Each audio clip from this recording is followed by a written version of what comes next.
Welcome back, everybody. Thanks for tuning in. My name is Doug. If you're just watching for the first time, I've got some new records I'm going to share with you guys. First off, though, if you hear any kind of heavy equipment sounds in the background, there are some men with chainsaws taking down some trees in the woods behind my house. That's been going on off and on today. Now, I went down to the record stores in my area recently, picked up a few things, as you do, on the browse. First one I found in the cheap bins. This was under $5. The Best Impressions, obviously Curtis Mayfield and the Impressions. It's kind of a greatest hits compilation from 1969. Really nice condition. White Curtom label. It's got absolute classics on here. Gypsy Woman, Keep on Pushing. I do have the individual LP of that one. I'm So Proud. Choice of Colors. Lots of classics from the songbook of Curtis Mayfield, one of the most important songbooks in soul music, in American music for sure. Absolutely, utterly relevant from that time right up till now. So happy to add this one. I have a couple other greatest hits type compilations from the Impressions, as well as single LPs, but some songs on here I did not have anywhere else, like Mighty Mighty, Spade and Whitey, that's one. And the Impressions, just as a side note, hugely influential in Jamaican music. Not only the songbook of Curtis Mayfield would be covered over and over again by different artists, but just the three-man harmony format was immensely influential on countless Jamaican groups patterning themselves as on that format, including Bob Marley and the Wailers. And great liner notes on here too, from the golden age of LP liner notes. Now, in my last finds video, I was talking about Kruong Bin, the Texas band that blends kind of mostly instrumental funk with some world music textures, some rock, and various other influences. I was showing their most recent album, Mordecai. Went back and picked up one of their earlier ones. This is from 2018, Con Todo El Mundo. I guess this was one of their breakout LPs. There they are there, three-person group. Kruong Bin out of Texas. Again, this is mostly instrumental. There's some kind of light, hushed vocals in there, more as a rhythmic accent or a hook to the songs. And this album, a little bit more mellower than their more recent one, Mordecai. There are a couple of full-on funk numbers here, but I was listening to this the other day when the rain was pouring down, and it just went perfectly with that kind of mood. Just kind of reflective, laid back. This is just kind of the standard black vinyl pressing, which was still hanging around in one of the local stores. I think I've long since missed the boat on any of the colored pressings on their earlier albums. It seemed to be fetching some fair dollars on Discogs these days. Another group I decided to check out that I've seen shown many times in the vinyl community, the Black Pumas. This is their release from 2019, I believe. This is kind of the cream-colored pressing. Very soul-influenced rock. It's got that classic sound. It's interesting how a lot of these groups are harking back to that classic sound while making it their own, not necessarily trying to recreate it, but cool stuff. Probably don't need to say too much about this. Shown many, many times, I know, in the vinyl community. I was also mildly surprised to see this one in the bins in one of the local stores. This is a compilation that came out on Light in the Attic Records in the US in 2011. It's the first time this artist's music has been presented. Here comes the cat. It was the first time this artist's music has been presented in an American pressing. He's known as the godfather of South Korean rock. His name is Shin Jun-hyun. It's a compilation of his music from 1958 to 1974. He had started out, first of all, he was orphaned quite young. First his mom died, and then later on his father. As a young teen, he had to work nights in a pharmaceutical factory while keeping up with his schooling in the daytime, and taught himself to play guitar along the way. He eventually became known for his skills, began teaching others guitars, and started performing on the American military bases in South Korea, forming various bands. One was called Ad 4, which is considered the first rock band in South Korea. And you can see his sound progressing through a variety of influences, mostly from America. Here's the cat right here. Say hello. There she is. There's Marmalade. Through a variety of influences, add for music, very British Invasion, kind of Beatles-esque, eventually progressing into the psychedelia of the late 1960s, which he kind of adopted as the American troops he was playing for wanted to hear those heavier kind of sounds. Great, and side note, the liner notes on here are by a friend of mine. Used to live in town, which is why this release caught my eye. I remember discussing this with him a few years ago when he still lived in town, asking him, how you learn about psychedelic music from South Korea. He just kind of shrugged. Just one of those things. But in the late 1960s, Shin Jun-hyun finally exploded into popularity. He produced a hit with a singing duo called the Pearl Sisters, which sold over 1 million copies in Southeast Asia. He became a superstar, known for his performing and producing, entered a very prolific period of music. But in the early 1970s, his career hit a snag when the office of the South Korean president phoned him up, asked him to write a song in praise of the president, which he refused to do. They returned the call a few minutes later, asking him just to make a song praising the political party. Again, he refused. He was in such a state of distress at this turn of events. He spent hours wandering around the countryside, unable to work, finally composed the song that would be his magnum opus and gives this compilation its name. It is called Beautiful Rivers and Mountains. It was originally conceived as an 18-minute suite with psychedelic influences. He brought his band at the time into the studio. They'd never seen or heard this music before. They recorded it live, so if there were any mistakes, it had to be started all over again. And this was a song in praise of his country, but not any particular political figure or political party. The repercussions would catch up with Shin Jun-hyun. His music would eventually be banned. People refused to work with him. Nobody would play his songs. And finally, in the early 1970s, he was arrested on charges of distributing marijuana to the son of the president. He was put in a mental asylum. He was tortured by state police, trying to get him to admit to being a traitor. And when he finally got out, his career was basically over. His music was banned. But by the late 1970s, the president died. He was able to pick up the pieces of his life, moved into nightclub ownership, and continued with music on a more sporadic basis. In 2010, a year before this release, Fender Guitars, which he had always played, produced a custom guitar in his honor. He's the only Asian guitarist that they honored in this way. So, first American pressing of his work, double LP on Light in the Attic Records, and fabulous release with liner notes from a friend of mine. So that was cool to find. In my previous video, I showed Shabaka and the Ancestors, which features UK or jazz saxophonist Shabaka Hutchings. I also I got many recommendations for one of Shabaka Hutchings' other projects called The Comet Is Coming. So I found 2 LPs of theirs when I was in the stores, both on Impulse Records, new releases from 2019. This one is called Trust in the Life Force of the Deep Mystery, and they also put out an LP called The Afterlife in 2019, which is kind of an addendum to that album. The Comet Is Coming is Shabaka Hutchings on sax with a couple of electronic-based musicians, Max Hallett, aka Dana Max, and Dan Levin, aka Dana Log.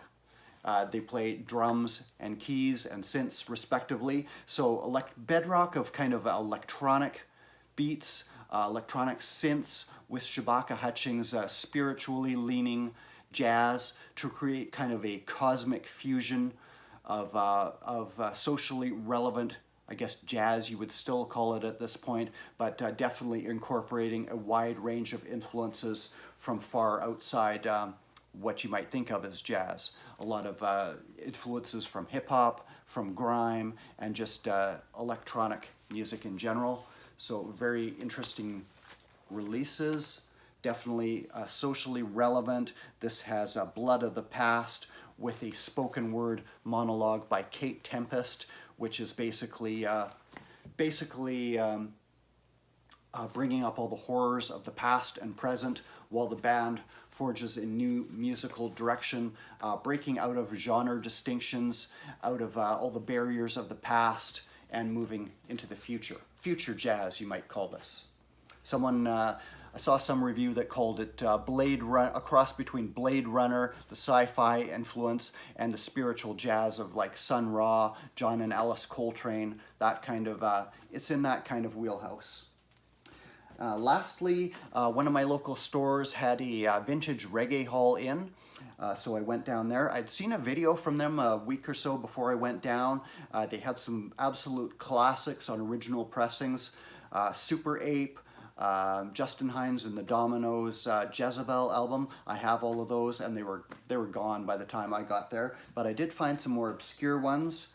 A couple of 12-inch singles. First off, Barrington Levy, Shine Eye Gal on the Burning Rockers 12-inch from the UK.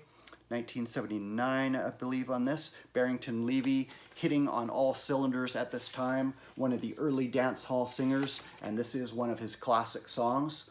To get this on the original 12-inch locally is pretty surprising. Not something I would typically come across. Another 12-inch, I think these were the only two that were there.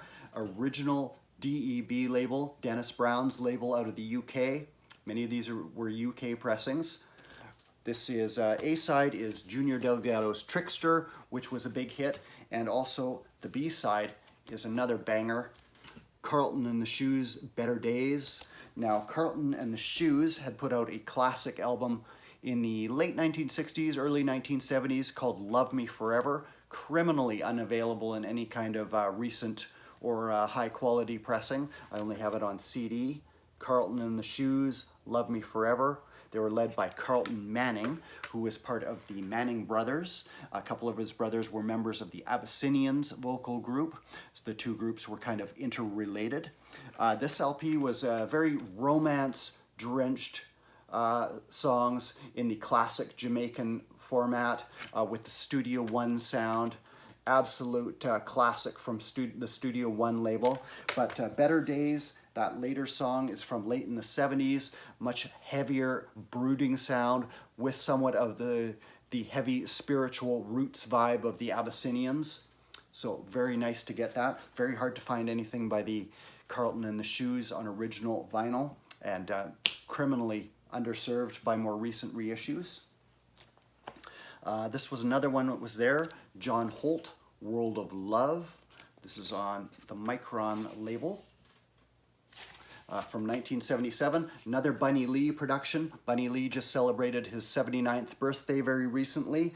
John Holt was the lead singer of the Paragons vocal group. He composed The Tide is High, that you probably know from the Blondie cover version. Later went solo, had a big hit with an album called 1000 Volts of Holt, which was remixed with strings in the UK, was a major success for him. This album would also be repackaged as 3000 Volts of Holt, continuing the series. It is Bunny Lee Productions with his band, The Aggravators, firing on all cylinders. Covers, the title track is a cover of an Engelbert Humperdinck song. There's covers of You'll Never Find Another Love Like Mine by Lou Rawls. All these kind of syrupy love songs. That was kind of John Holt's forte, as well as a composer of originals. He was an underrated interpreter of other people's songs. But the backing band on here is the Aggravators. Those tracks that they laid down would then be sent to King Tubby's studio, refashioned into dub missiles. And it's easy to hear a song like You'll Never Find Another Love Like Mine being repurposed into a hard-hitting dub at King Tubby's studio. And also, right at this time, on sessions with John Holt for Bunny Lee, the first regular pairing of Sly Dunbar on drums and Robbie Shakespeare on bass occurred. They've continued as a drum bass and drum duo ever since, production duo. Huge impact on the future of reggae. Happened on these sessions with John Holt right at this time.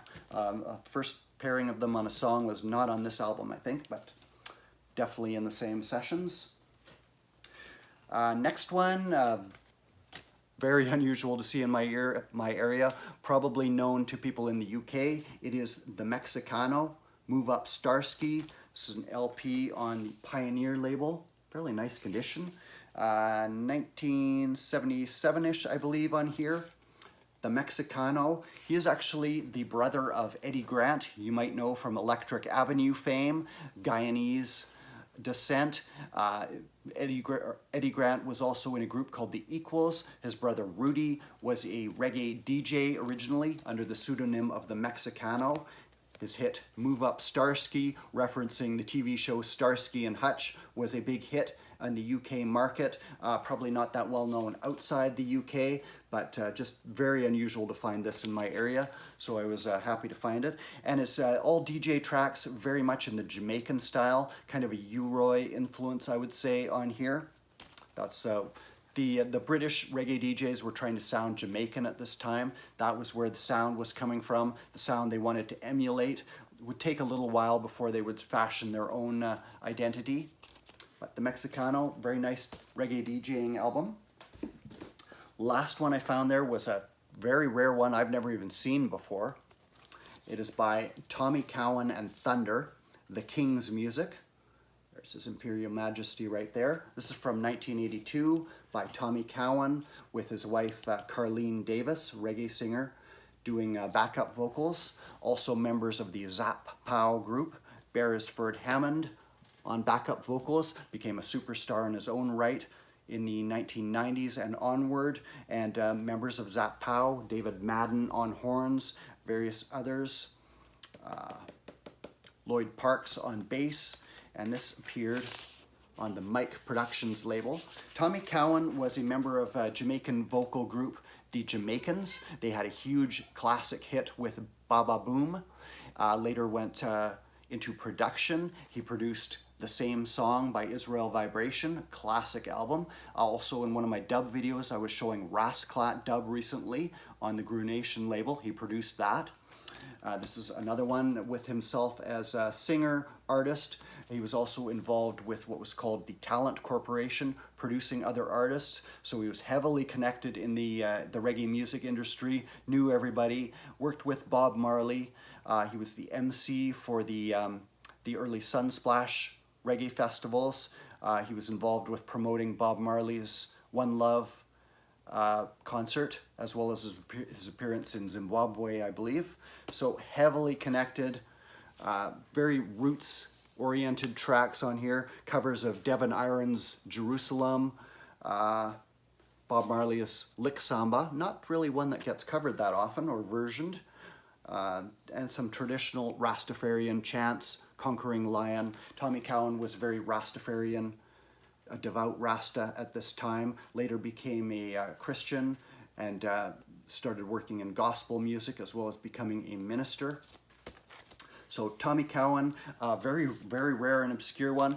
Not really a classic, I would say, but definitely interesting to hear. And one fascinating little side note on here is the little old price sticker on there that says Joe Gibbs. So this must have originally been sold in Joe Gibbs' record shop in Kingston. It's for what looks like 11.5 Jamaican dollars, I guess that would be. So kind of fascinating. I will never try and remove that price sticker. So that's what I've got for you today, guys. Hope you enjoyed. Sorry this ran a bit longer than expected. It's kind of how it goes these days. But I hope to have some more finds for you guys soon. Thanks for tuning in. Peace.